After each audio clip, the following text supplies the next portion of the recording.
Quiero agradecerles a nombre del secretario, el licenciado Javier Marroquín Calderón, secretario de Desarrollo Económico del Estado de Tlaxcala, quien les da la más cordial bienvenida a todas y todos los que se inscribieron a este webinar de mitos y realidades de exportación de salsas a Estados Unidos. También quiero agradecer a Comcesur por siempre estar en la mejor disposición de poder coadyuvar con estas tareas en beneficio de nuestras empresas. Además, quiero agradecer la honrosa presencia de la licenciada Patricia Insunza, que es Senior Partner en Hangar Trading. Me voy a permitir leer un poquito de su currículum, entonces va a ser muy breve para dar inicio, ¿vale? Bueno, es socia fundadora de Hangar Consulting Group, licenciada en Comercio Internacional por la Universidad ITENSO de Guadalajara y especializada en Marketing por la Universidad Panamericana de Guadalajara. Más de 10 años de experiencia en exportaciones de alimentos, bebidas alcohólicas y cosméticos a Estados Unidos. Jefa y representante de la sección especializada de Comercio Exterior en Cámara de Comercio de Guadalajara y avalada por la HAS, Allianz y FCPCA para la implementación de sistemas de inocuidad y seguridad alimentaria, además de ser una aliada estratégica en Comcesur en el tema agroindustrial. Le damos la más cordial bienvenida y pues ahora sí, iniciemos. Muchas gracias. Buenas tardes a todos. Muchísimas gracias por estar aquí y sobre todo, como siempre, iniciamos todos los webinars por darse la oportunidad de seguir aprendiendo, de seguir obteniendo todos estos conocimientos que van a hacer que sus exportaciones pues sean un poquito menos riesgosas y más seguras en el crecimiento de su empresa, ¿no?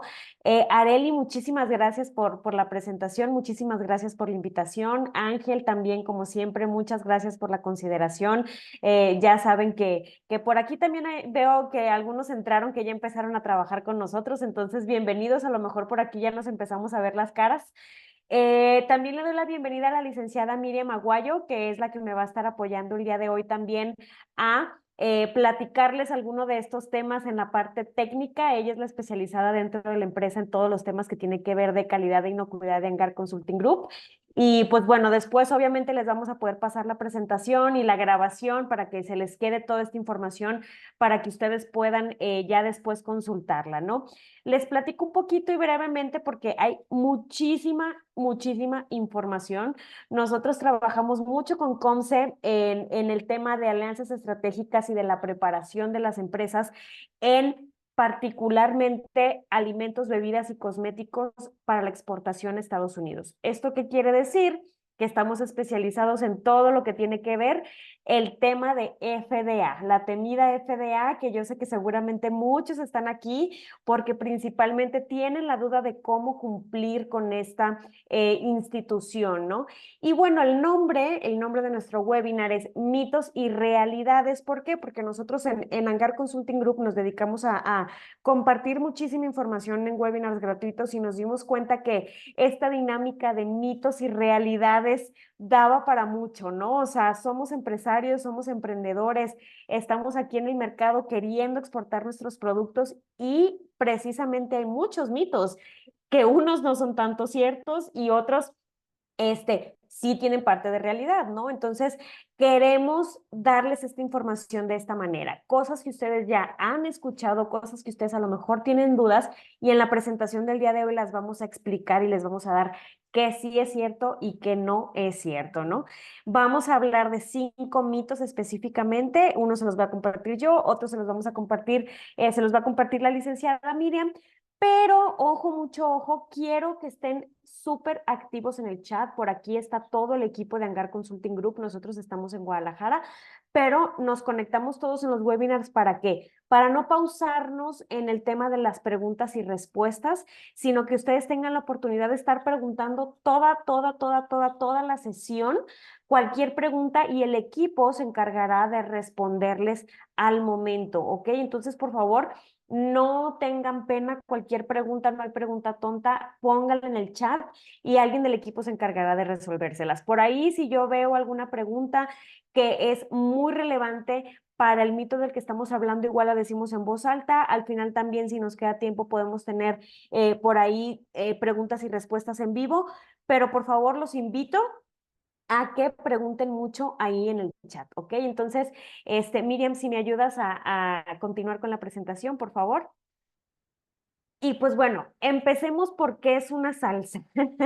Yo sé que a lo mejor esta definición puede ser un poquito lógica, un poquito obvia, ¿no? Pero claro que tenemos que decirla. ¿Por qué? Porque de eso vamos a estar hablando específicamente todo el webinar, ¿no?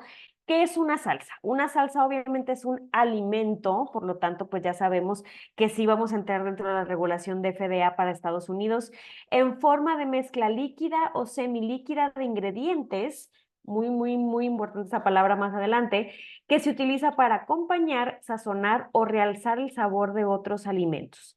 Las salsas pueden ser elaboradas a base de tomates, frutas, vegetales, hierbas, especias, aceites, vinagres y otros ingredientes y pueden variar ampliamente en términos de consistencia, sabor y uso. Es decir, no nada más entran en esta definición las salsas picantes. ¿Ok? Sé que en México tenemos una gran variedad de oferta de salsas picantes, pero lo vamos a ver a lo largo del webinar. No es nada más para salsas que tengan que ver con chiles, ¿ok? Entonces, siguiente, por favor. Vamos a hablar también, o bueno, me gustaría platicarles un poquito el por qué estamos aquí, que yo sé por qué estamos aquí. Seguramente ustedes ya saben que su producto, el producto que ustedes manipulan, el producto que ustedes hacen, el producto que ustedes comercializan, pues tiene un gran valor del mercado en Estados Unidos, ¿no?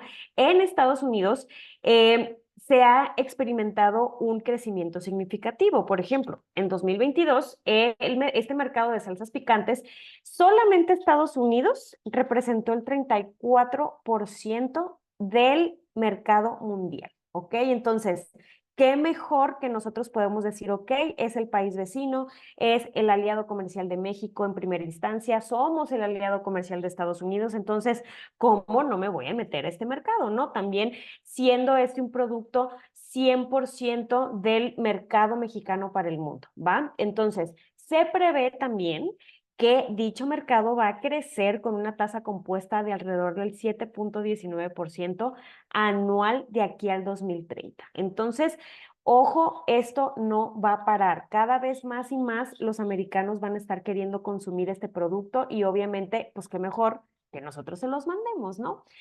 Ahorita vamos a hablar de cómo mandarlo bien para que no tengamos ningún problema y entonces sí podamos tener éxito en este mercado, ¿va? El mercado de salsas mexicanas, como parte del segmento más amplio de salsas y condimentos, que es como el global, está beneficiándose de varias tendencias. En lo particular, las salsas inspiradas en cocinas étnicas, como la nuestra, están ganando popularidad debido a su perfil de sabor distintivo y versatilidad en la cocina. El mercado global de salsas está proyectado para continuar su expansión sí o sí, alcanzando valores significativamente mayores para el 2026. Entonces, señores, estamos por muy buen camino y hay que seguir por ese muy buen camino y hay que aportar todos como empresarios a que podamos hacer eso, ¿ok? Las salsas en Estados Unidos pues ya se van a distribuir o ya se distribuyen desde hace mucho tiempo en distintos canales de venta, ¿no? Obviamente tenemos canales de distribución a mayoreo, tenemos canales de distribución en supermercados, en minoristas, en mayoristas, en tiendas de conveniencia, etcétera, pero también tenemos una creciente demanda en el tema digital, ¿ok? Sabemos que por el tema de la pandemia y por el tema de ya la digitalización natural de todos los mercados en el mundo, pues este mercado digital de venta en línea está creciendo cada vez más y más y llegó para quedarse, ¿no? Entonces, también les queremos confirmar que este es un mercado importante. Seguramente por ahí algunos ya están diciendo, bueno, yo quisiera mandarlo a vender en Amazon, yo quisiera mandarlo a otra empresa de especialidades que a lo mejor distribuye mercados de nostalgia en Estados Unidos y que hace una consolidación de productos mexicanos, también es un mercado bastante atractivo, ¿no? Y pues bueno, ahora sí, vamos a entrar en materia para hablar un poquito de cómo se regulan estos productos. No sé, igual por ahí levante la mano, quién ya sabe, quién ya ha escuchado FDA, qué es FDA, qué regula, qué no regula, si todavía no lo saben, por ahí también pregunten en el chat. Pero, pues FDA es la institución que se encarga de regular todos los alimentos, cosméticos, bebidas, medicamentos, ¿ok? Y suplementos dentro del mercado estadounidense, ¿sale? ¿Bajo qué ley o bajo qué norma? Bueno, pues bajo la Ley Federal de Alimentos, Medicamentos y Cosméticos de dicho país, ¿ok? Entonces, quiero que estemos bien conscientes que todo lo que vamos a hablar el día de hoy es ley, ¿ok? Nosotros como consultores de empresas nos basamos 100% en lo que nos pide la norma. En México, por ejemplo, pues está COFEPRIS. En Estados Unidos, pues está FDA, ¿ok? Entonces, hay que tener muy claro que FDA nos dice todos los productos que se comercialicen dentro de las categorías de las que les estoy mencionando, todos los productos que se comercialicen dentro del territorio americano, no importa de qué país provengan, tienen que estar hechos y manipulados con las mismas características y las mismas normas como se hicieran aquí en como si se hicieran aquí en Estados Unidos, ¿ok? Entonces, no importa que aquí en México, por ejemplo, tengamos COFEPRIS, no importa que tengamos a lo mejor una norma que cumplir en otro país que no sea México, siempre vamos a tener que regirnos por los lineamientos de esta ley, de la Ley Federal de Alimentos, de Medicamentos y Cosméticos, ¿ok? Entonces, sí tenemos que tomar mucho en cuenta que como nosotros vamos a estar cruzando físicamente una aduana, ¿ok? Ahí es el punto en donde nos van a revisar, ¿sale? Entonces, sí o sí tenemos que cumplir con las regulaciones, no solo de México, porque obviamente en México pues estamos desarrollando y fabricando un producto, pero también de las de Estados Unidos, ¿ok? Ahorita vamos a hablar un poquito de lo que es el registro de FDA y qué está aprobado y qué no está aprobado. ¿Está realmente aprobado por FDA? Esta es una pregunta muy, ¿cómo les diré? Ahora sí que controversial, porque a mucha gente le gusta decir, es que yo ya estoy aprobado por FDA, es que mi cliente está aprobado por FDA, es que yo quiero la aprobación de FDA. Incluso utilizamos este loguito muchas veces en etiquetas, en donde se menciona que es FDA approved. Y no necesariamente esto es cierto, ¿ok? No todos los productos se someten a una aprobación previa a la comercialización dentro de Estados Unidos, ¿ok? Es decir, FDA no revisa todos los productos, no revisa todas las instalaciones. Y aunque no vamos a estar hablando meramente hoy solo del registro de instalaciones, sí queremos hacer mucho hincapié en esto porque es un mito que está mucho ahí afuera, ¿no? O sea, creemos que por tener el registro de instalaciones ya estamos aprobados por FDA y pues la verdad es que no. Imagínense ¿qué tendría la fuerza laboral que tendría que tener dicha institución para poder revisar todos y cada uno de los productos que se comercializan dentro del país, ya sea que se hagan allá o bien que estén entrando y siendo importados, ¿no? O sea, es prácticamente imposible. Entonces, no todos los productos los aprueba FDA. La FDA no aprueba establecimientos, es decir, si bien al momento de que tú te registras en la plataforma de FDA, estás a expensas de que vengan y te revisen, no quiere decir que ellos van a venir a aprobar tu establecimiento y ya estamos curados de espantos para la exportación. Eso no existe, ¿ok? Nosotros vamos a hacer nuestro registro, siempre le decimos a los clientes, es como ir al SAT y sacar tu RFC. Ok, nosotros vamos al SAT, cumplimos con el requisito, nos dan nuestra acuse de RFC, nos dan nuestros sellos, nos dan nuestra fiel y todo, pero el SAT hasta ahí queda y eso no quiere decir que estemos cumpliendo con nuestra contabilidad como debemos de hacerlo mes con mes o año con año, etcétera, dependiendo del régimen que tengamos, ¿ok? La FDA no aprueba etiquetas de alimentos, incluida la información nutricional. Cualquier persona, agencia, etcétera, que por allá afuera les diga, ay, es que ya tu etiqueta está aprobada por FDA, eso no existe, ¿ok? Y ojo, esta información se las estamos pasando directamente de la página de FDA, ¿ok? O sea, no es información que nosotros estamos así como, bueno, ya nos dimos cuenta que no, si se fijan por ahí abajito está la fuente, pero es información que ustedes fácilmente pueden corroborar. No aprobamos etiquetas, ¿ok? Al momento de saber si estamos bien o no estamos bien, obviamente pueden confiar en profesionales como agencias como las de nosotros. Sin embargo, FDA no te va a dar un visto bueno, ¿ok? De tu etiqueta. Entonces, lo que tenemos que hacer es conocer lo que tenemos que cumplir, hacerlo, llevarlo a cabo, ¿sí? Y entonces enviar el producto. La FDA no aprueba cosméticos tampoco, ni suplementos, ni sus fórmulas, y no aprueba afirmaciones sobre la estructura o función de los suplementos y otros alimentos. Por ejemplo, adelgaza, quema grasa, ayuda con el estrés, o sea, todas esas cosas, pues no las aprueba FDA, ¿ok? Entonces, vamos ahora a hablar de que sí productos a prueba, ¿ok? Y obviamente esto ya es algo pues muy técnicamente lógico y el por qué los alimentos no y el por qué estos productos sí, ¿ok? La FDA sí aprueba aditivos alimentarios, es decir, cualquier cosa que le pongamos a nuestros alimentos que tengan alguna función en particular, ¿ok? Por ejemplo, un antiapelmazante, digamos, ¿no?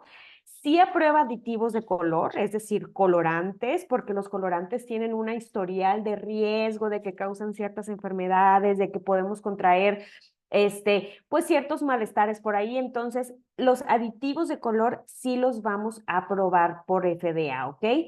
Y esta parte, este tercer punto es súper importante porque es de lo que vamos a estar hablando el día de hoy. Si bien FDA no nos va a aprobar nuestro alimento, es decir, la salsa, en este caso, sí, para los alimentos ácidos y acidificados, sí va a aprobar los procesos, ¿sí? ¿Qué va a aprobar o qué no va a aprobar? Que sean adecuados, ¿ok? Ahorita vamos a hablar de todo eso, qué es adecuado, qué no, cómo sé si me aplica, cómo sé si no me aplica, ¿ok? Y la FDA obviamente aprueba nuevos medicamentos y productos biológicos. Por ejemplo, cuando fue la pandemia, pues obviamente estábamos todos así expensas de que FDA aprobara o no nuevas vacunas, ¿no? Entonces, es un muy buen ejemplo de productos que sí aprueban y que ya todos hemos pasado por eso, ¿no? Entonces, pero centrémonos en el punto 3 para todo este webinar. Ahora, esta diapositiva aquí va de la mano con lo que les acabo de mencionar de lo del SAT y del RFC y que FDA no aprueba y que sí aprueba, ¿ok? Primero que nada, les quiero dejar muy en claro, FDA no es una certificación.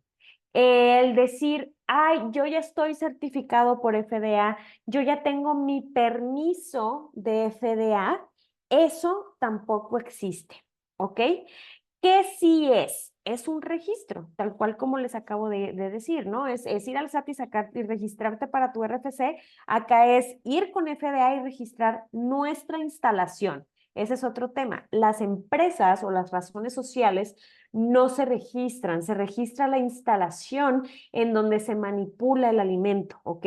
Entonces, FDA, por favor, grábense muy bien esta partecita verde que está aquí. No certifica empresas ni productos alimenticios. Sin embargo, si bien no es un certificado, si bien no es un permiso, sí es 100% necesario para realizar tus exportaciones. El registro sí o sí termina con un numerito y ese numerito es el que va a utilizar el agente aduanal para hacer la notificación en aduana del producto que va a ser exportado y a su vez importado dentro del país destino, ¿ok? Entonces, ojo, mucho ojo. A lo mejor yo sé que algunos por ahí tienen algunos certificados de ciertas empresas muy padres que traen un águila de los Estados Unidos y del escudo y un diseño padrísimo.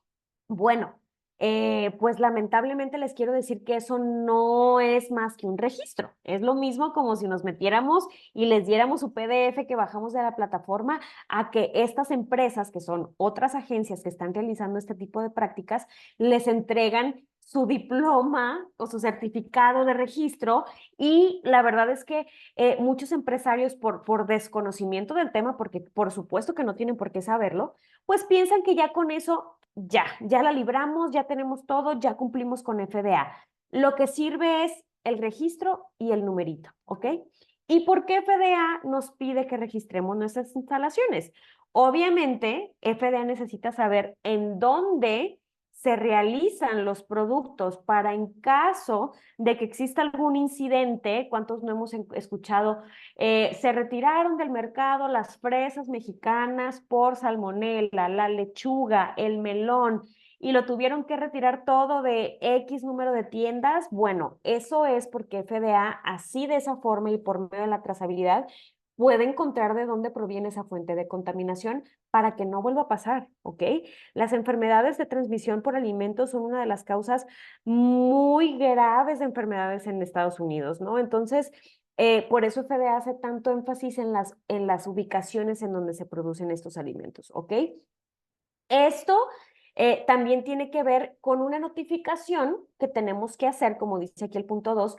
FDA necesita que le notifiquemos con anticipación y para eso tenemos que hacer un prior notice, que ya es un tema un poquito más de operación logística, ¿no? Que nos puede ayudar a la gente aduanal o bien lo podemos hacer nosotros desde nuestro sistema, pero por medio de nuestro registro, ahí le decimos a FDA, aquí va este pallet de salsas que está producido por X instalación y a lo mejor se lo almacenaron en esta otra instalación y va a ser importado por esta otra instalación, ¿ok? Entonces, así es como FDA va ligando todo este tema del lugar por donde está pasando físicamente el producto. Ojo, solo tenemos que registrar si manipulamos físicamente el alimento. Si no lo manipulamos, si no lo tocamos, si nosotros por aquí habemos algunos comercializadores solamente o exportadores solamente, todo esto va a ser hacia el manufacturero o quien les maquile el producto o quien les provea el producto, ¿ok? Pero sí tenemos responsabilidad, ¿ok? Obviamente en la aduana legalmente vamos a ser los exportadores tal vez, entonces sí vamos a aparecer en el mapa, mas no tenemos que registrar ante FDA nuestra instalación, ¿ok? Igual por ahí ya estoy viendo bastantes preguntas en el chat. Me ayudas con la siguiente diapositiva, Miriam. Y bueno, pues ahora sí que empezamos con el mito uno. Y el primer mito es, y esta es una pregunta o es una creencia que tienen muchos de nuestros clientes o que tienen muchos de nuestros colegas. Ya tengo mi registro de Food Facility Registration ante FDA y ya puedo exportar, ¿ok? ¿Sí o no? A ver, creamos acá. Pues no se los recomendamos. Sí, si bien tenemos que tener nuestro numerito y en cuanto tengamos nuestro número de registro de la instalación, en ese caso ya digamos que operativamente podemos exportar. Sin embargo, ¿me ayudas, Miriam, con la siguiente diapositiva, por favor? Sin embargo, existe otro punto muy importante que tenemos que considerar. Siempre les decimos a los clientes y de seguro el equipo va a decir, ay, Pati ya va a volver a poner el ejemplo otra vez, la escuchamos todos los días que pone ese ejemplo, pero nos encanta decir este ejemplo. Cuando nosotros vamos manejando y nos pasamos un alto, ¿sale? Y nos ve por ahí un tránsito y el tránsito nos para, entonces ya nos saca la placa y que si debemos refrendo y que si tenemos multas y que si no traemos la licencia, entonces ya empieza por ahí a escarbar en todos los posibles incumplimientos que podamos tener, ¿ok? Entonces, yo siempre les digo a los clientes y en el equipo siempre les decimos a los clientes, tener un correcto etiquetado de los alimentos es no pasarse el alto, ¿ok? Entonces, sí o sí tenemos que revisar nuestras etiquetas. Les acabo de decir, FDA no las certifica, no las vamos a mandar a FDA para que nos den un check, no. Dentro de la norma de alimentos y medicamentos está cómo debemos de cumplir con estos requisitos, ¿ok? Obviamente también se pueden acercar con nosotros si tienen alguna duda para ver si les falta o no a sus etiquetas, ¿ok?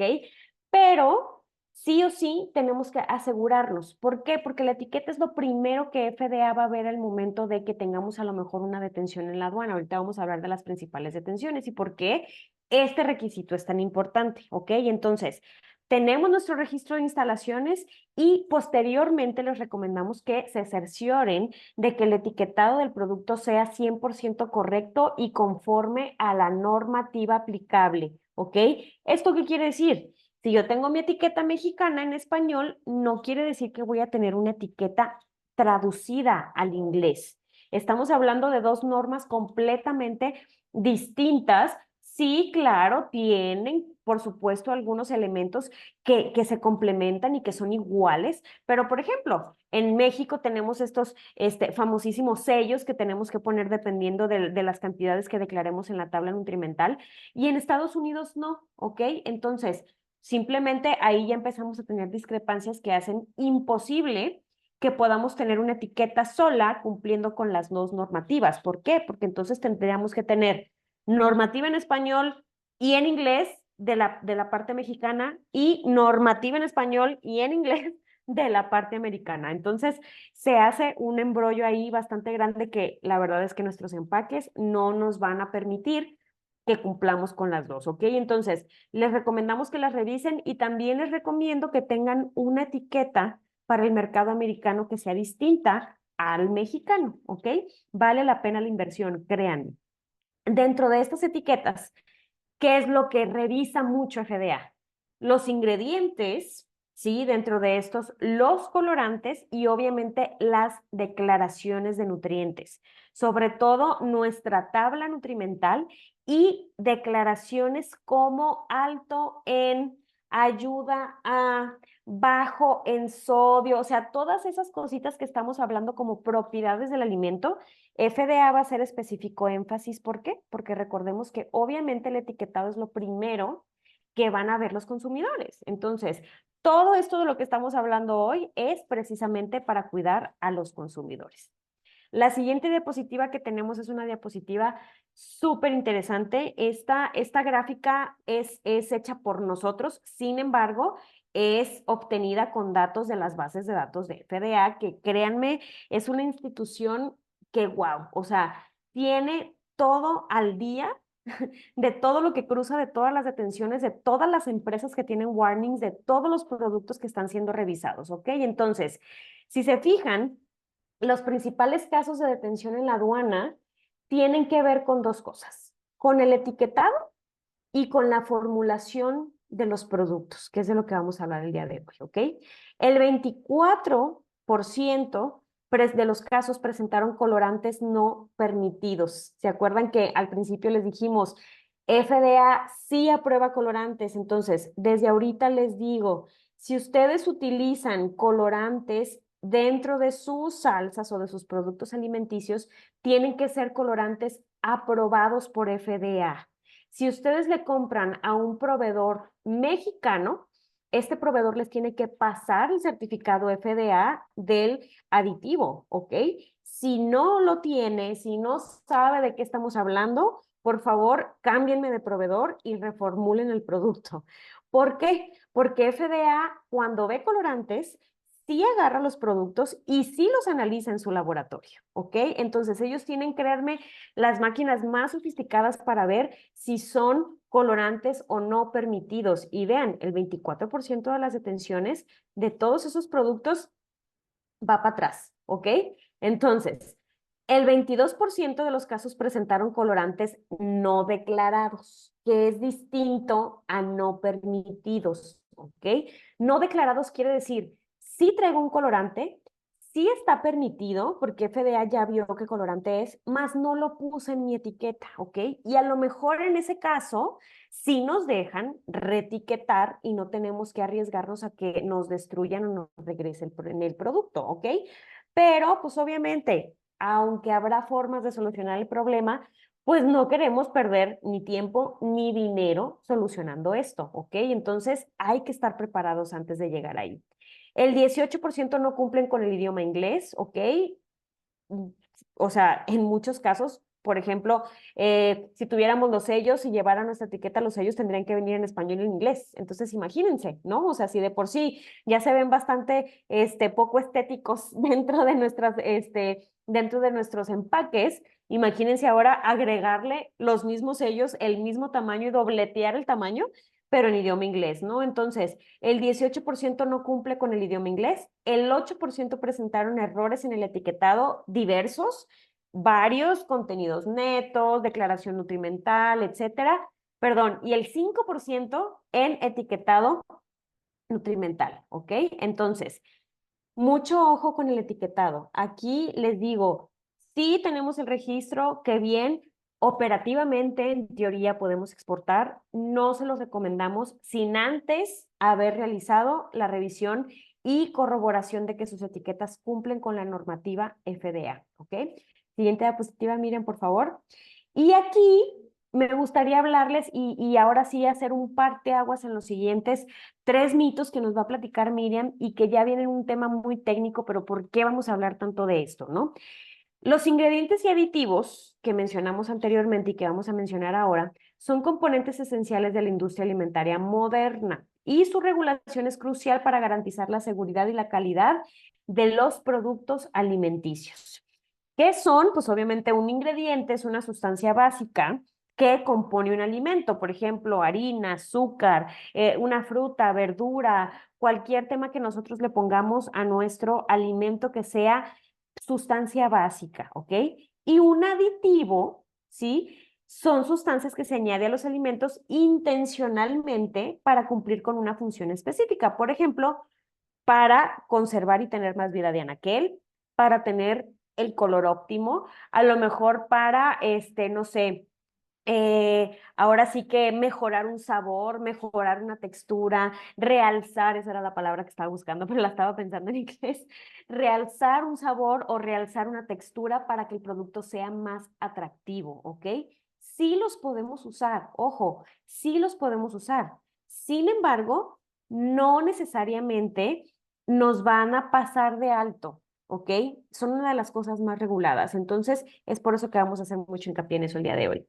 Dentro de estos ingredientes y aditivos tenemos los alimentos ácidos, que es donde nos vamos a basar el día de hoy, porque las salsas, señores, pueden o no entrar en una regulación de procesos que sí nos tiene que aprobar FDA, ¿ok? Entonces, alimentos ácidos. Los alimentos ácidos pueden ser muchos tipos de frutas procesadas o mezclas de frutas, duraznos, ciruelas, tomates, manzanas, purés, etcétera, que naturalmente son ácidos. Es decir, que así son. O sea, es la naturaleza del alimento, no la vamos a cambiar por el simple hecho de nosotros estar utilizándolo, ya mi producto va a ser ácido, ¿ok?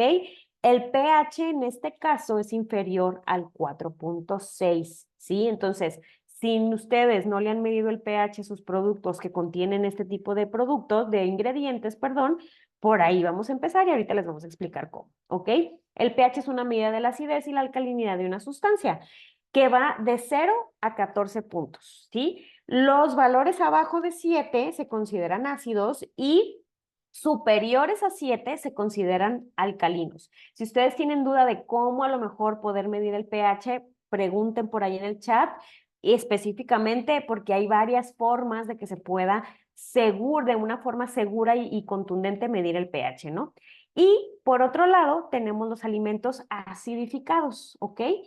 ¿Cuáles son los acidificados y cuál es la diferencia de los ácidos? Bueno, los acidificados son que a un alimento de baja acidez se le añade un ácido o un alimento ácido, ¿ok? O sea, no por su naturaleza, sino le añadimos algo, ya sea un aditivo o ya sea otro ingrediente que sea ácido, ¿ok?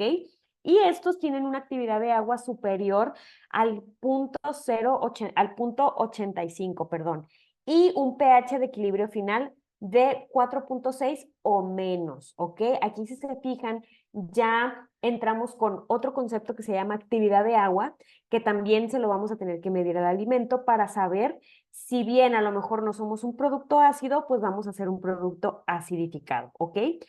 Estos alimentos, y esto es como ahora sí que el core de lo que estamos hablando el día de hoy, ¿por qué se regulan tanto? Estos alimentos deben de procesarse de manera específica para prevenir la proliferación de microorganismos patógenos. Ok, ahorita Miriam nos va a explicar cuál de ellos se puede desarrollar en estas circunstancias. Pero entonces FDA dice, a ver, estos alimentos tienen una tendencia a un desarrollo de microorganismos patógenos bajo ciertas circunstancias en su proceso. Yo, FDA, ahí sí te tengo que revisar y aprobar tu proceso para asegurarme que estos organismos no se desarrollen, ¿sí? Y para asegurarme que los alimentos que tú vas a introducir en mi país están bien hechos y son seguros y tienen la calidad y la seguridad alimentaria que necesitan tener, ¿ok? Entonces, yo sé que es bastantita información, pero para eso estamos grabando la sesión del día de hoy y seguimos preguntando. Ahora sí, le voy a pasar la palabra a la ingeniera Miriam para que les cuente todo esto de niveles y pH y por qué y sobre todo cómo se hace el registro, porque aquí sí tenemos un registro. ¿Se acuerdan que al principio les dije, FDA no aprueba alimentos, sin embargo, sí aprueba algunos procesos de ciertos alimentos, ¿ok? Esto va a aplicar siempre y cuando nuestros productos estén dentro de estos parámetros. Una actividad de agua superior a 0.85 o bien un pH de igual o menor a 4.6. ¿Ok? Entonces ahora sí, Miriam, te paso la palabra. Muchísimas gracias, Patti. Muy valiosa información, introducción también. Buenas tardes a todos. Ya con todo el antecedente que Patti pues ya nos hizo el favor de brindarnos, nos brincamos ahora sí a lo que es el mito número 2, que es todas las salsas caen en la misma regulación. Como parte ya de todo lo que nos platicó Patti, pues hay que desmentir este mito, ¿no? De que, pues no todas las salsas caen en la misma regulación, porque simplemente no todas las salsas están hechas de la misma manera. Por lo tanto, pues no se van a regular igual. Ya mencionaba Patti esta diferencia entre alimentos de bajo pH, como son los alimentos de bajo acidez, perdón, que son alimentos que naturalmente pues ya tienen un propio pH arriba de 4.6. Pero estos también se pueden acidificar mediante la adición de ciertos ingredientes ácidos, como lo son el vinagre, ácido cítrico, ácido ascórbico, málico y la infinidad de ácidos que podemos encontrar en el mercado. Y pues quienes se dedican a hacer ese tipo de productos o salsas entienden perfectamente cuál es la intención de añadirles estos tipos de ingredientes. En el caso de las salsas, especialmente, a diferencia de algunos otros alimentos, el vinagre pues puede llegar a ser uno de los principales ingredientes que se pueden poner para aportar sabor. Otra definición que vamos a tener que considerar en estos momentos, ya que forma parte también de las regulaciones de FDA para este tipo de productos, son los alimentos enlatados o canned foods, que más adelante lo vamos a ver. Pero en general, pues los alimentos de bajo pH también los hay que considerar, los que son alimentos, ya lo decía Pati, que naturalmente tienen un pH superior a 4.6 y se acidifican mediante la adición de ácidos. También tenemos los alimentos enlatados. Los alimentos enlatados también llega dentro de esta regulación y se refiere a alimentos sellados en envases herméticos, como lo son latas, frascos, y que claramente son un producto seguro después de haber sido tratados térmicamente para garantizar su seguridad alimentaria y también su estabilidad por largos periodos de tiempo. Por eso llegan a durar muchísimo tiempo, hasta 2 años, como lo son las conservas, pepinillos, verduras enlatadas, como lo vemos aquí en la imagen, entre otros, ¿no? Entonces, ¿por qué se regulan estos alimentos acidificados? Ya sea que sean productos en conservas, latas o los alimentos propiamente acidificados, cada uno de estos productos requieren un proceso de control tanto de pH, de la acidez y de temperatura, es decir, de calor. Entonces, generalmente la adición de un ácido acompañado de un proceso térmico, con esto podemos asegurar o potencializar la seguridad microbiológica y la estabilidad de este tipo de productos durante su almacenamiento. Por eso es que duran tantos años o tanto tiempo, porque ya tienen controles muy estrictos, asegurando ciertos parámetros propios del alimento. ¿Por qué? ¿De dónde se origina esto? Pues bueno, hace muchos años hubo muchos incidentes relacionados con intoxicaciones de una bacteria que se llama Clostridium botulinum. Grábense muy bien ese nombre porque es muy, muy importante. También conocido como botulismo o que causa la enfermedad del botulismo, porque muchas personas comían alimentos mal procesados dentro de estas categorías, enlatados, de frascos, que sean en conservas. Entonces, antes como no había muchos controles sobre estos productos, pues las personas no sabían a qué riesgos estaban atendiendo y por eso se enfermaban de manera muy grave, por cierto.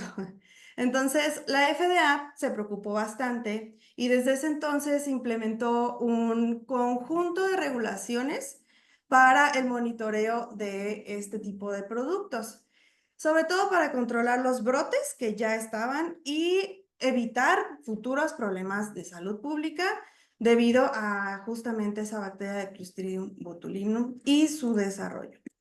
Entonces, debido a estos incidentes, perdón, el Clostridium botulinum, pues, fue una causa de muchas enfermedades, incluso la muerte, porque esta bacteria es una bacteria patógena, es decir, que tiene un potencial de causar la muerte, pues, bastante grande. Entonces, FDA implementa hasta el día de hoy varias regulaciones en conjunto con otras como disposiciones gubernamentales en Estados Unidos para el monitoreo de este tipo de productos.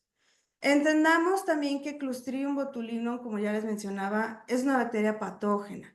Esta bacteria es muy resistente y crece en ausencia de oxígeno. Entonces, al tener esta bacteria condiciones apropiadas en las que se pueda desarrollar, puede llegar a producir una toxina, que es básicamente una neurotoxina, porque ataca principalmente el cerebro, que es extremadamente potente, que se llama la toxina botulínica. Esta toxina es una de las sustancias conocidas más letales y es la responsable de causar enfermedades como las que ya les mencionaba, ¿no? De botulismo. Y particularmente Clostridium no necesita oxígeno para desarrollarse y su toxina, una vez que ya se desarrolló, es extremadamente difícil de eliminar, inclusive con altas temperaturas. Entonces, a raíz de que tuvieron tantos problemas con este tema, en Estados Unidos se implementaron pues los controles que les mencionaba para estos productos. Entonces, ¿qué sería lo ideal para poder combatirla, prevenir que nos pase que Clostridium crezca en nuestro producto? Pues bueno, principalmente es mantener un pH por abajo del 4.6. Ese es el ambiente ideal para que se impida el desarrollo de Clostridium y que no se produzcan las toxinas dentro de nuestro producto. Por lo tanto, va a ser muy importante mantener y monitorear todo el tiempo el pH de nuestro alimento, ya sea bajo en ácido o acidificado o enlatado, ¿va? Entonces, es muy importante mantener estos controles para garantizar la seguridad del producto. ¿Por qué? Porque pues básicamente lo vamos a manipular, lo vamos a someter a ciertos procesos, a ciertas partes donde lo tengo que yo tocar, lo tengo que revisar y va a pasar por toda mi línea de producción, de procesado y envasado. Y en todo momento se tiene que mantener las condiciones para que no sea favorable el crecimiento de esta bacteria. Entonces, la bacteria, pues básicamente una vez que llega el producto, pues va a seguir creciendo. Aún así le apliquemos lo que le apliquemos, calor, pH. Una vez que ya se asienta la bacteria, pues ya es muy difícil de eliminar, sobre todo pues si ya generó una toxina. Entonces, lo más relevante también es pues cuidar y prevenir que llegue a nuestro producto para evitar que crezca y cause una potencial enfermedad. Entonces, para entender cómo las diferencias, pues bueno, los alimentos de baja acidez son alimentos envasados herméticamente que tienen un pH natural mayor a 4.6 y una actividad de agua mayor a 0.85. En este caso hablamos como por ejemplo de los elotes enlatados, frijoles, champiñones, espárragos, verduras, pepinillos, etc. Entonces, por otra parte, los alimentos acidificados, pues son alimentos que ya tienen de por sí baja acidez y además se les agrega un ácido para reducir intencionalmente su pH. Estos también tienen la característica de que tienen una actividad de agua mayor a 0.85. Ejemplos de estos productos pueden ser los encurtidos, aderezos para ensalada, chiles jalapeños, por ahí también mencionaban moles, en el caso de que tengan ese tipo de ingredientes, también pueden llegar a entrar en esta categoría. Y, por supuesto, la salsa, que es pues básicamente lo que nos trajo aquí, ¿no? También para que entiendan un poquito, y ya Pati medio nos platicaba, el concepto de actividad de agua o AW, que lo van a haber mencionado por ahí. Este parámetro es el que establece el agua disponible en un alimento para tener un desarrollo bacteriano. Entonces, este concepto también lo tenemos que tener muy claro para consideración del resto de la presentación. Y en el caso de estos productos, de los alimentos acidificados sobre todo, tenemos que tener una actividad de agua mayor a 0.85.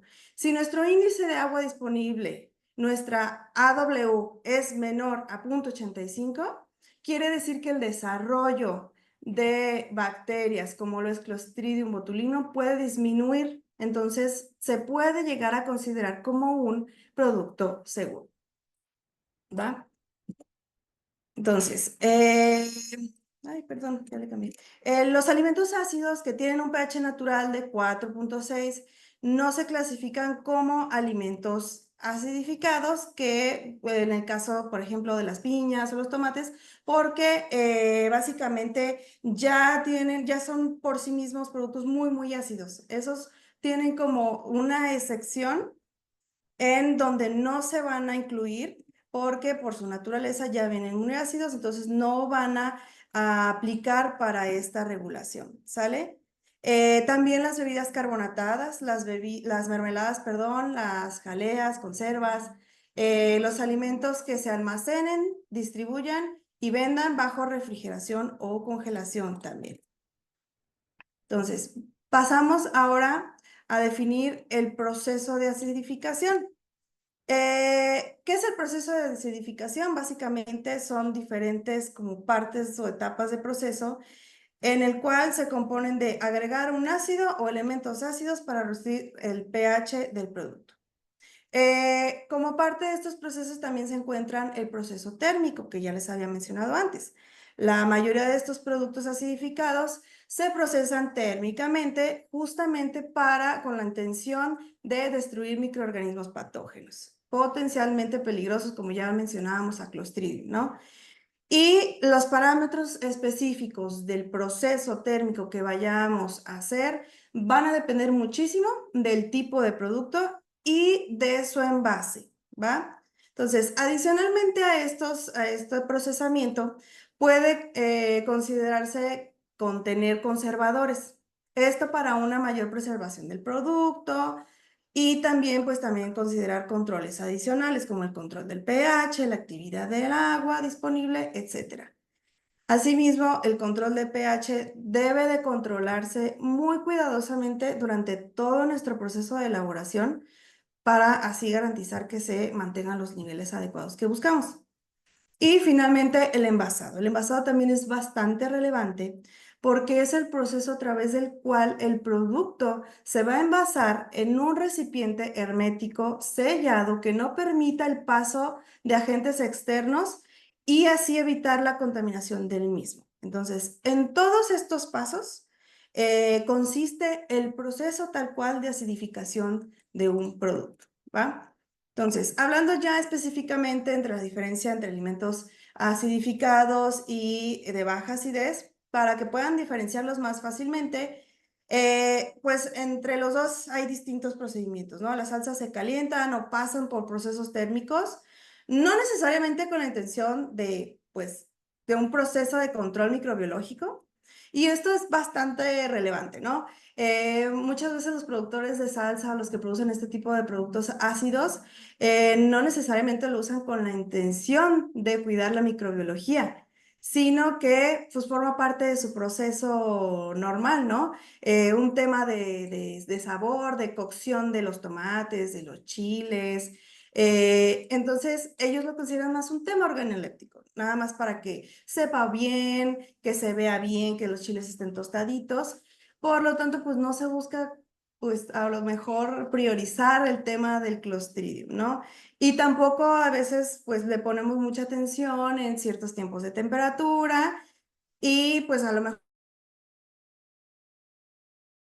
ustedes van a decir, no, pues que yo sí hiervo la salsa y hasta que hierve, pues sí, ya la puedo envasar. Pero muchas veces, y digo, no es como obligatorio saberlo, pero lo hacemos por un tema pues ya habitual, de costumbre y sobre todo de sabor. Entonces hay que considerar que pues también cumple otro propósito que es el control microbiológico, ¿no? Entonces, dentro de los alimentos acidificados está el pH de reducción de 3.5, procesarlo térmicamente en baños de agua hirviendo, de preferencia, y generalmente se enfrasca en frascos de vidrio herméticamente sellados. Por el contrario, un alimento de baja acidez, por ejemplo, maíz enlatado, no se le agregan ácidos. El pH natural del maíz es alrededor de 6.0, entonces pues lo tenemos bastante alcalino. Se procesa térmicamente a alta presión y se envasa en latas de metal herméticamente selladas. Entonces, si se fijan, pues son procesos distintos, tienen controles diferentes, por lo tanto, pues van a también tener parámetros diferentes, ¿no? Entonces, con estas diferencias y dejando en claro pues cada una de estas categorías, pasamos al mito número 3. El proceso de acidificación es suficiente para garantizar la seguridad de nuestro producto o de mi producto. Bueno, esta es una pregunta que muchas veces nos hacen y que es muy importante también considerar, pero también que debemos desmentir, ya que pues en respuesta corta es un no. Y es muy importante también considerar pues los factores de producción y sus controles al momento de elaborar un producto, como estos que ya los mencionaba, ¿no? Tiempos, temperatura, pH, actividad de agua, todo esto con el fin de asegurarnos que nuestro producto, ya sea que entre en la jurisdicción de acidificado, bajo en ácido o enlatado, cumpla con todos los requisitos apropiados, sobre todo para asegurar la inocuidad y pues claramente también la seguridad del producto, ¿no? Que tenga un tiempo de vida muy largo. Sin embargo, siempre hay que tomar en cuenta pues otros factores relevantes en esta parte. Ya vimos los riesgos a los que se pueden asociar este tipo de productos, que la acidificación es una técnica pues bastante funcional para controlar el crecimiento o evitar el crecimiento de Clostridium, pero no es un método único. No es el único que nos va a ayudar a garantizar que mi producto sea seguro para consumo. Entonces, pues también lo tenemos que comprobar, ¿no? ¿Qué puedo hacer yo para asegurarme que mi producto está siendo elaborado adecuadamente? Primero, hay que considerar que se está elaborando bajo los criterios de adhesión de ácidos y además le estamos añadiendo un procesamiento térmico, si es el caso de su producto. Como ya lo veíamos anteriormente, controlar el pH, el envasado, tener medidas adicionales y asegurándome que mi salsa pues la esté produciendo de manera correcta, si me lavo las manos, si tengo controles estrictos en mi instalación. Asimismo, también pues un monitoreo muy puntual de ciertos parámetros como son el pH y la temperatura. Entonces, si ya tenemos estos dos procesos, tenemos que considerar que estos dos parámetros, el pH y la temperatura, son muy relevantes. Claro que aquí también, como mencionaba, entran otros controles más adelante, como son las buenas prácticas de manufactura, ¿no? Que a lo mejor el personal esté capacitado, que sepa lo que está haciendo, que tenga registros, Pero la idea viene siendo la misma, estar monitoreando, tener controles para la mejora de mi proceso, de mi producto y que los registros de cada una de las etapas pues sean adecuados, ¿va? Entonces, en este entendido también hay que considerar que es responsabilidad del fabricante garantizar que los productos que yo esté elaborando, que se están elaborando para mí, ya sea con un maquilador, estén siendo fabricados, empacados, envasados y almacenados y transportados incluso en condiciones sanitarias por el personal que lo esté haciendo, ya sea si es personal a mi cargo o si alguien me lo está maquilando, ¿va? Entonces, aquí entra una parte también muy importante que les decía, las buenas prácticas van a estar muy ligados a este monitoreo adecuado y que es requerido por parte de FDA para que el producto pues pueda asegurarse como seguro. Entonces, para estos tipos de controles que les mencionaba, pH y temperaturas, mientras tengamos un control adecuado, estas mediciones pues van a tener que ser mencionadas ante la autoridad en el caso de que llegue a haber una visita por parte de las autoridades. Entonces, en este punto, tanto esos dos factores de pH y la temperatura juegan un papel muy importante en la seguridad. Entonces, hay que considerar ambos criterios como puntos críticos de control dentro de nuestro proceso. Y obviamente todo con la responsabilidad de estar monitoreando seguro y que yo tenga las pruebas necesarias para demostrarle, ya sea a una autoridad nacional o internacional como lo es FDA. Entonces, para el tema del cumplimiento de las buenas prácticas, a lo mejor muchos ya han escuchado acerca de ese tema. Hay que considerar el cumplimiento de estas buenas prácticas tanto para la producción de alimentos en general, si es que también estamos produciendo y queremos exportar, porque FDA tiene como una cierta congruencia con las regulaciones nacionales, entonces tiene una equivalencia a las buenas prácticas que ya llevamos aquí en México, como son la norma 251. Entonces, también es importante considerar el cumplimiento de las buenas prácticas en este tipo de productos y en nuestros procesos, porque FDA se dedica también a supervisar las instalaciones foráneas.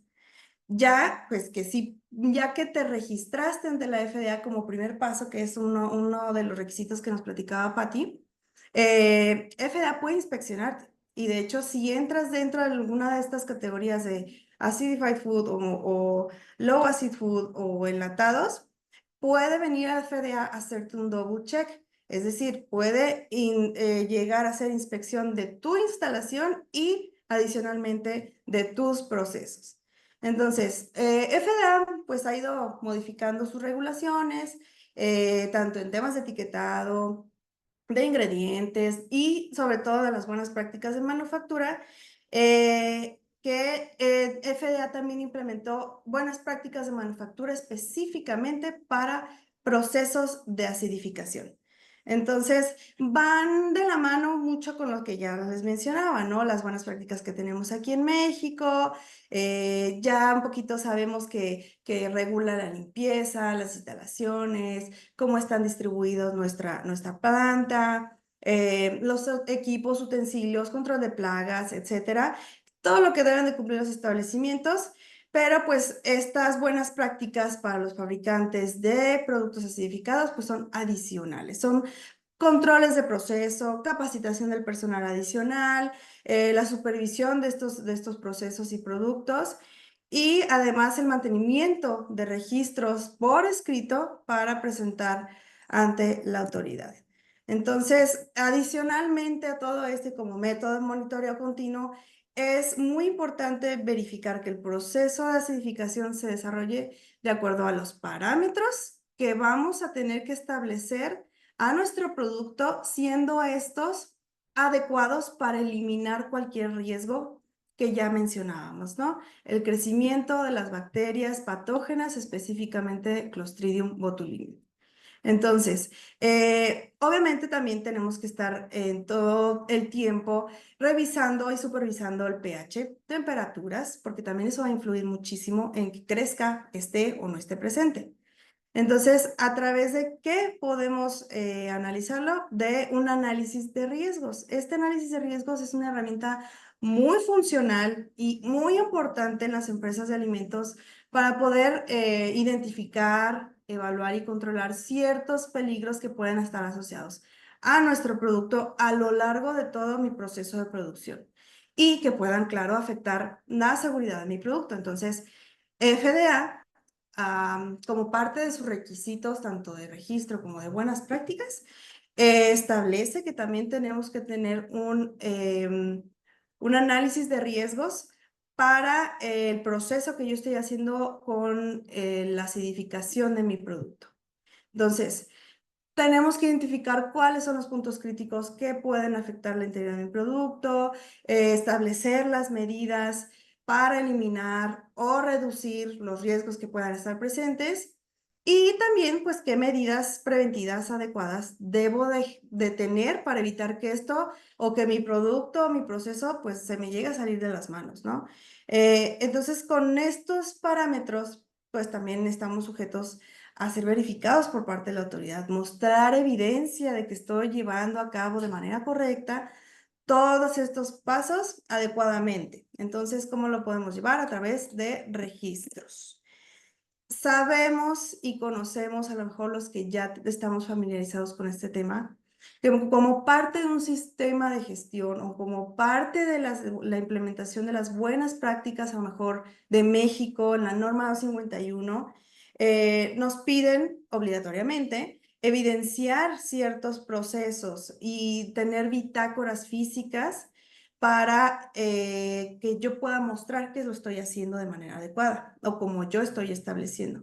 Entonces, cuando una persona que produce salsas está sujeta a la regulación de productos acidificados o bajos en ácidos, pues estos registros van a venir adicionales a los que yo necesito cumplir con los registros de proceso, ¿no?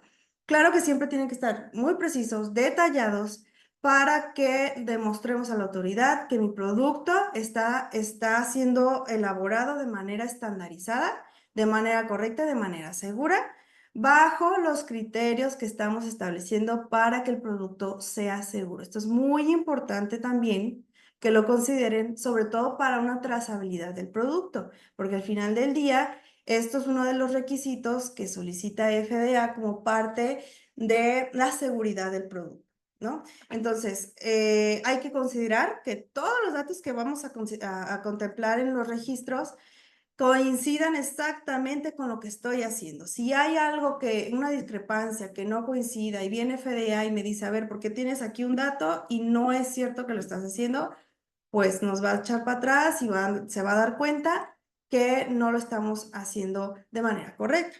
Entonces, hay que mantener estos registros a disposición de las autoridades sanitarias o también para el personal autorizado, porque estas personas son las que nos tienen que verificar que lo estemos llevando de manera correcta.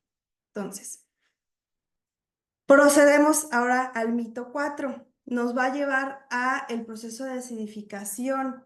Y si ya tengo un proceso de acidificación, ahora sí, con todo esto, ¿ya puedo exportar? Pues, ¿qué creen? Que todavía no.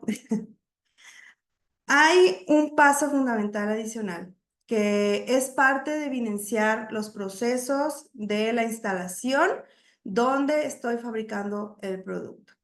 Y la instalación, además de registrarla con el Food Facility Registration que nos mencionaba Patti al inicio, es registrar la instalación adicionalmente para instalaciones que manejan alimentos enlatados o acidificados, que es más conocida como Food Canning Establishment. Ahí entran también tanto los productos enlatados, por su nombre, y también productos acidificados y bajos en ácidos. Este registro es un registro obligatorio para todo aquel que fabrique alimentos ya sean enlatados, acidificados o bajos en ácidos que se van a exportar o comercializar en Estados Unidos. Entonces, muy importante que consideremos este registro, ya que con este registro le podemos demostrar a la autoridad que nuestra instalación haciendo productos acidificados o enlatados ya cumple con los estándares de seguridad y calidad para la producción de este tipo de alimentos, ¿va? Es decir, que si yo ya estoy cumpliendo con las buenas prácticas, tanto las buenas prácticas de México como las adicionales que me requiere FDA para alimentos acidificados, y además que mis procesos ya están siendo monitoreados, este registro lo tengo que hacer. Adicionalmente, lo vuelvo a mencionar, adicionalmente al registro de instalaciones de alimentos. Entonces, las instalaciones que procesan este tipo de productos van a requerir 2 registros obligatoriamente para poder exportar, ¿sale? Entonces, también, y parte de que les quede claro que necesitan estos 2 registros, este registro de instalaciones se liga a su registro de Food Facility. Entonces, sí o sí, va a estar muy ligado también a las actividades que ya realizan en su instalación y que ya dieron de alta en su registro FDA principal. De ahí se cuelga el registro de instalaciones de alimentos enlatados. Entonces, adicionalmente, tenemos que considerar como parte del registro de mi instalación, presentarle a la autoridad el cómo yo estoy elaborando mis productos acidificados, mis productos enlatados. Y en esta parte, pues es muy relevante porque a lo mejor yo puedo pensar que mis procesos están bien o que mis productos están saliendo en todo en orden y porque yo le aplico altas temperaturas y yo el monitoreo pH. Porque a lo mejor un ingeniero me hizo mi receta o porque algún experto, un becario de la universidad está supervisándolo. Pero, sin embargo, este proceso tiene que ir directamente, tiene que pasar por un filtro de la FDA para su autorización. Entonces, es necesario presentar cada uno de los procesos y productos que se elaboran eh, para registrarlo en FDA como parte del registro de la instalación. Entonces, registrando un producto o cada producto, perdón, ese registro se le llama Unique Submission Identifier o por sus siglas en inglés es ID o SID, que es un número de identificación único que se asigna a cada uno de mis procesos de elaboración por cada producto que se presenta en el Food Carnage Establishment, ¿ok?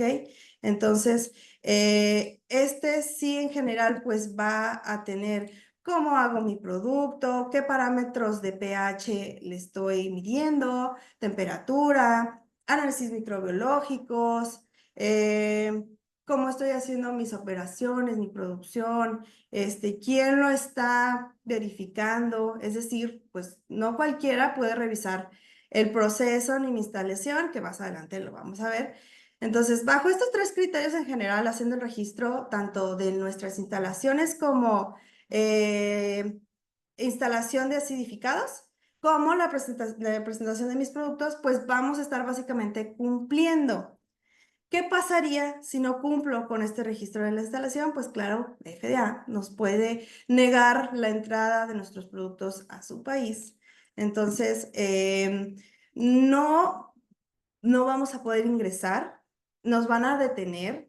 En el dado caso, pues nos pueden detener para hacer ciertos análisis, pueden hacernos análisis de microbiología, pueden hacernos análisis de colorantes que ya mencionábamos al principio, si tengo o no tengo presencia, y los productos sobre todo que no estén registrados ante FDA son en su mayoría decomisados por FDA en la frontera. Hay veces que pueden detectar que el producto puede ser potencialmente peligroso y nos van a detener, decomisar y posiblemente destruir. Entonces, también en ese entendido, FDA puede poner multas significativas a las empresas que no cumplan con estos requisitos de registro. Y adicionalmente, el no cumplir con las regulaciones de FDA puede dañar y afectar la reputación de nuestra empresa y afectar claramente su capacidad para exportar a los Estados Unidos una vez que nos pongan en su lista roja, ya sea con una alerta de importación, una carta de advertencia o cualquiera que sea el caso que nos pueda aplicar, dependiendo también pues que se haya dado al momento del cruce en la aduana, ¿no? Entonces, estamos expuestos a muchos temas. Lo ideal es que pues no nos arriesguemos y estar en cumplimiento con todas estas regulaciones. Entonces, si bien no todos los productos que entran en esta categoría de acidificados, antes de exportar, siempre tenemos que asegurarnos que nuestro producto sea o no sea un producto acidificado o bajo en ácido, ¿va? Entonces, ¿cómo vamos a saber eso? Pues, primeramente, haciendo un análisis de pH y actividad de agua de mi producto. Si tengo una salsa tiesa, si tengo un mole, si tengo un aderezo, si sabemos que se le añaden ácidos, pues ya de inicio nos puede dar una señal, ¿no? Pero lo ideal también es que tengamos un análisis de pH y actividad de agua por un laboratorio de preferencia certificado ante la EMA, que son los que te aseguran mayor certeza en el resultado de sus análisis. Incluso, es muy importante también, si nos maquila nuestra salsa, nuestro producto, la determinación de estos factores está basada en la fórmula final, más bien de nuestro producto final, y no nada más en cómo o quién la elabora. Entonces, muchas personas vienen y nos dicen, ay, es que a mí me lo maquilaron y ellos tienen un parámetro y yo tengo el otro y este no aplica. Entonces, siempre tenemos que tener en consideración que tenemos que hacer el análisis y nuestros resultados, de acuerdo a lo que nos arrojen, pues tienen que ser en función del resultado final. Y claro que la responsabilidad va a caer en quien la fabrica directamente, sea un maquilador, sea si yo lo hago, ya lo mencionábamos. Entonces, si en todo caso es un maquilador, pues a él le tengo que trasladar la responsabilidad porque él se tiene que asegurar el cómo, el qué y cómo, a través de quién está revisando este proceso, ¿va? Entonces, es muy posible que para verificar la veracidad y la seguridad del proceso de mi producto, deba consultar a una autoridad de proceso o Process Authority, que le llama FDA, para determinar si el proceso de elaboración de mi producto pues está siendo segura y que su empresa debe registrarse en la FDA. Entonces, en este punto es muy importante mencionar, pues, ahora sí que esta persona, que es el Process Authority, que básicamente son personas altamente calificadas que a través de su experiencia, de su capacitación, de si tiene una carrera afín o una combinación de todas estas, tenga el conocimiento suficiente para saber sobre peligros microbiológicos que pueden afectar a mi producto y que el proceso, que pueda determinar más bien que el proceso sea seguro para el tipo de producto que estamos haciendo, ¿no? Entonces, estas personas, esos Process Authority, son personas en general que se dedican al análisis de datos microbiológicos. Esto porque no me voy a meter mucho en temas porque es algo complicado, es complejo entender. Hay curvas de crecimiento que relacionan tiempo, temperatura e ingredientes. Entonces, en combinación de estos factores, pues puede haber más o menos riesgos en cómo crece, cómo se desarrolla o cómo se evita el crecimiento bacteriano en ciertos productos.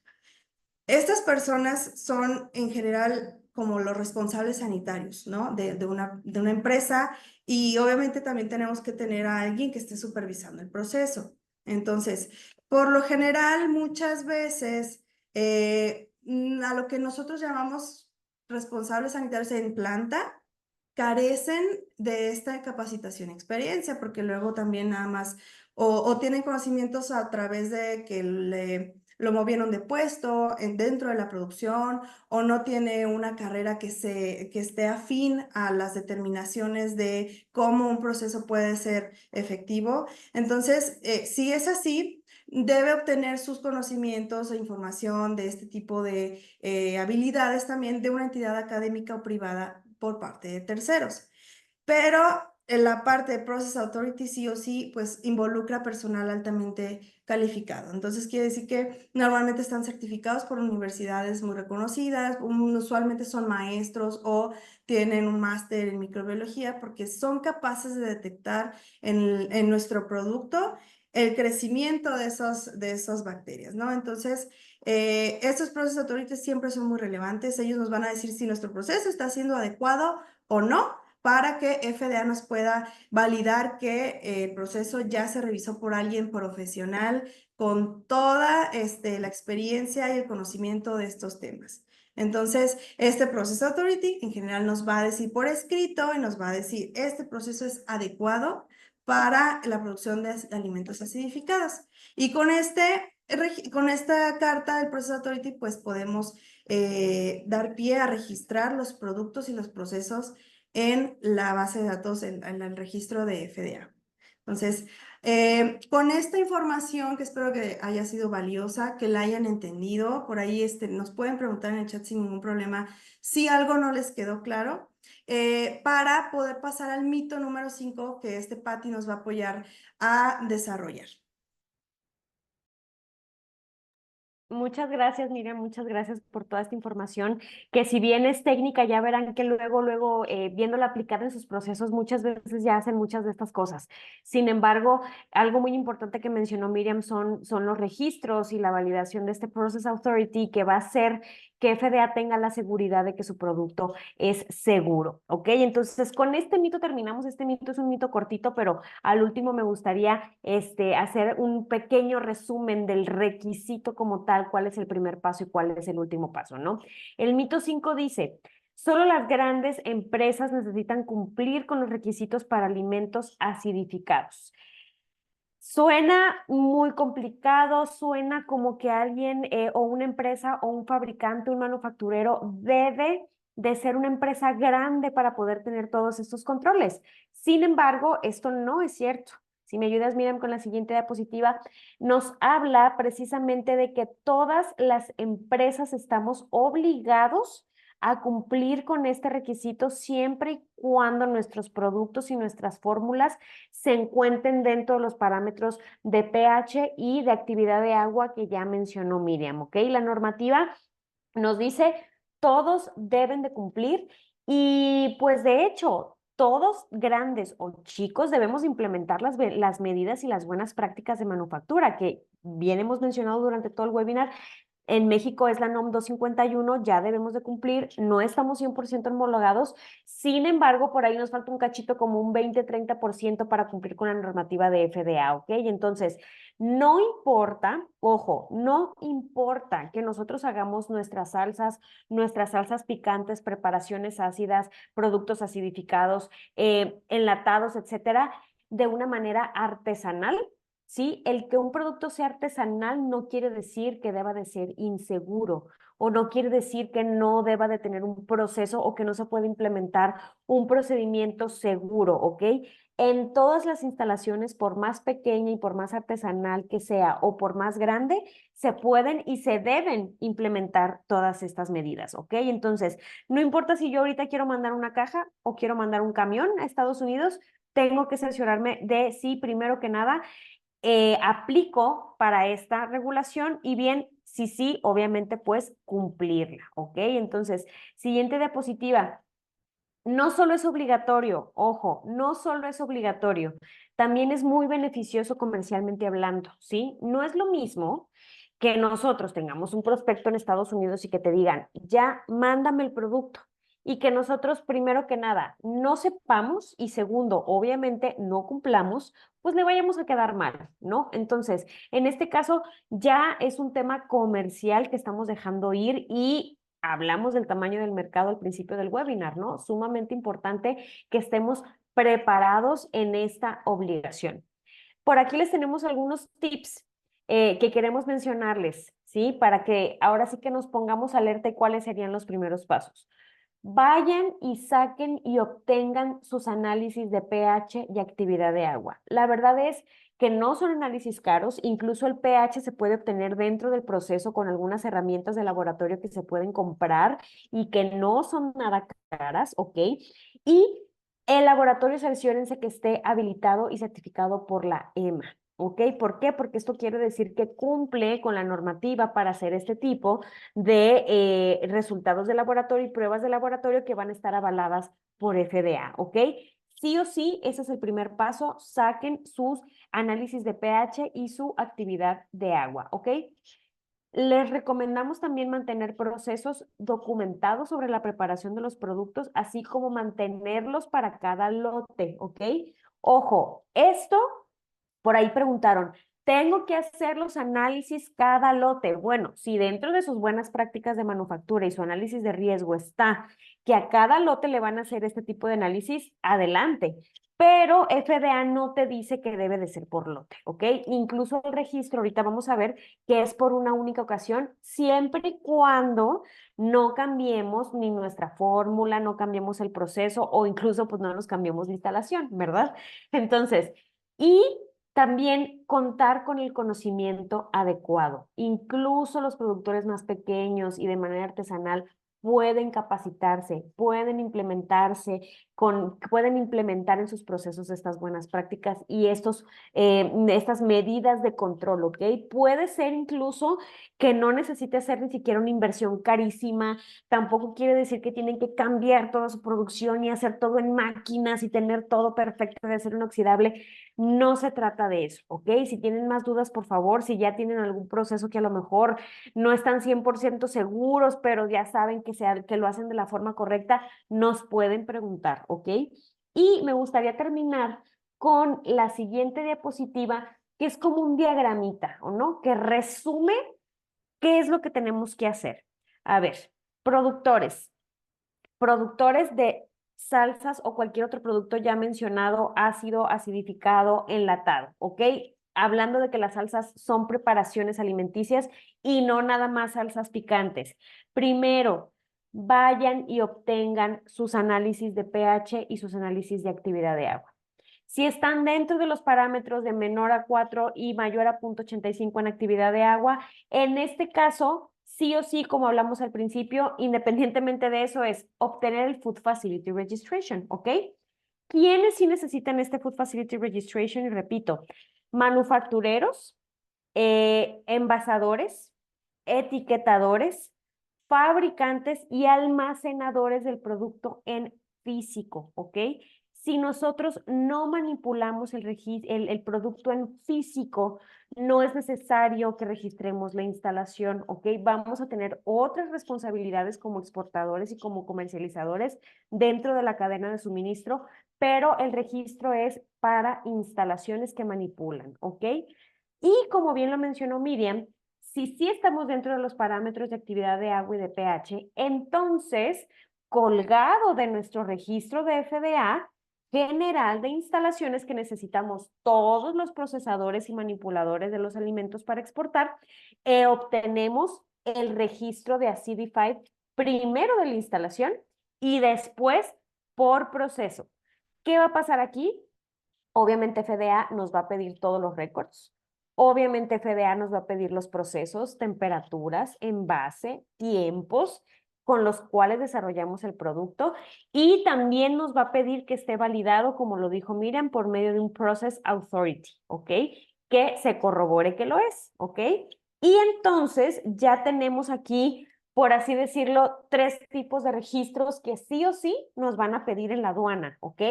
Primero, Food Facility Registration, ese es un numerito. Segundo, registro de Acidify de la misma instalación. Tercero o cuarto o quinto, dependiendo de los productos que estemos tratando de enviar, va a ser nuestro seed number, ¿ok? Estos sí o sí los van a poder seguir utilizando siempre y cuando no se cambie el propietario, aquí abajo dice importante, la ubicación de la empresa o si modifican la fórmula del producto. En esos casos, se eliminan los registros que ya hicimos, no importa cuándo, no importa dónde, y tenemos que generar unos nuevos. Ojo, si ustedes no manipulan el producto, si ustedes son comercializadores, si son exportadores, ¿sí? Y no necesitan su registro FDA, sí es muy importante que verifiquen que los manufactureros lo tengan. O bien, si ustedes son dueños de una marca y alguien más les va a maquilar el producto, esa es la instalación que se tiene que registrar. No se vale que digamos, ay, es que yo soy el dueño de la marca y me voy a poner como responsable porque el señor que me está maquilando no quiere tener nada que ver con esto, entonces para que aparezca mi nombre. No, señores, créanme que allá todo tiene que ser claro y transparente porque recordemos la importancia de cuidar al consumidor. Entonces, si hay un problema, FDA va a venir con nosotros y nos va a decir, ok, vamos a la instalación. Entonces, se va a dar cuenta que el encargado de la instalación es otro y etcétera. Y ahí podemos ya entrar en temas de warning, de prohibición de la entrada de nuestro producto. FDA no nos va a cerrar el negocio. Ellos no tienen la facultad dentro de nuestro país, como Cofepris, por ejemplo, que sí nos puede clausurar. Sin embargo, sí puede prohibir la entrada de nuestro producto al país de Estados Unidos, ¿ok? Entonces, veo por ahí que tuvimos bastantes respuestas. Muchísimas gracias, equipo. Muchas gracias, Ángel. Muchísimas gracias, Areli, por la invitación. Como siempre, si me ayudan a poner la última diapositiva en donde vienen los datos de Ángel, para cualquier pregunta, para cualquier duda que hayan tenido, si necesitan ayuda para hacer estos registros, nosotros en conjunto con COMSE siempre estamos aquí para apoyarlos y para realizarlos, ¿ok? Por ahí nos faltó un punto importante que es el tiempo. Normalmente, un registro de instalaciones Food Facility de FDA nos está tomando ahorita alrededor de 20 días, más o menos, y después de que ya tengamos el general, viene todo el tema de la CD5 en caso de que sí nos toque hacerlo, y ahorita nos está tomando alrededor de 2 o 3 meses, si no me equivoco, ¿verdad, Miriam? ¿Por qué? Porque ahí sí FDA tiene que checar nuestros procesos y ahí pueden surgir muchísimas preguntas. Oye, no me quedó claro cómo haces esto. Oye, a ver, mándame más evidencia de cómo mides la temperatura en esto. ¿Por qué utilizas este tiempo? Mándame el análisis de que utilizando ese tiempo y esa, temperatura estás eliminando cualquier tema de toxinas, etcétera, ¿no? Entonces, mucho ojo con esta regulación antes de exportar, porque lo último que queremos es que los paren en aduana y necesiten regresar su producto. Entonces, con esto terminamos. Los invitamos a hacer cualquier pregunta, acercarse a Ángel, acercarse a COMSE, acercarse a la Secretaría de Desarrollo de Tlaxcala, que estamos aquí para ayudarlos. Muchas gracias por escucharnos el día de hoy.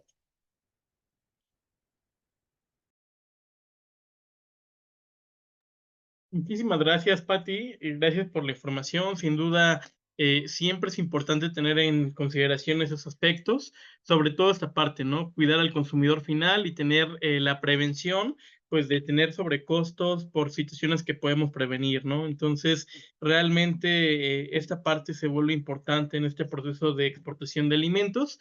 Y pues bueno, pues agradecer también igual a la Secretaría de Desarrollo Económico. Gracias, Areli, por este espacio también. Y pues bueno, como siempre, a todo el equipo de Hangar por estar siempre presentes y pues gracias a todas las personas que tuvieron el tiempo para poderse conectar el día de hoy. Entonces, cualquier duda, pues continuamos a sus órdenes y agradezco el espacio. Que tengan excelente tarde todos. Muchas gracias, Comcesur, muchas gracias, Hangar, a las ponentes, muchísimas gracias. Y bueno, como siempre lo dice mi secretario, esta es una secretaría de puertas abiertas, así que siéntanse con la confianza de cualquier duda que tengan los que están conectados, ustedes también como ponentes, y podemos dar otro tipo de cursos o de webinars. Con muchísimo gusto, las puertas de la SEDECO están abiertas para lo que necesiten, ¿vale? Los Muchas que se gracias. necesiten. Muchas gracias, Areli. Buenas noches a todos, que estén muy bien. Gracias, Muchas hasta luego. gracias. Hasta luego. Gracias, hasta luego.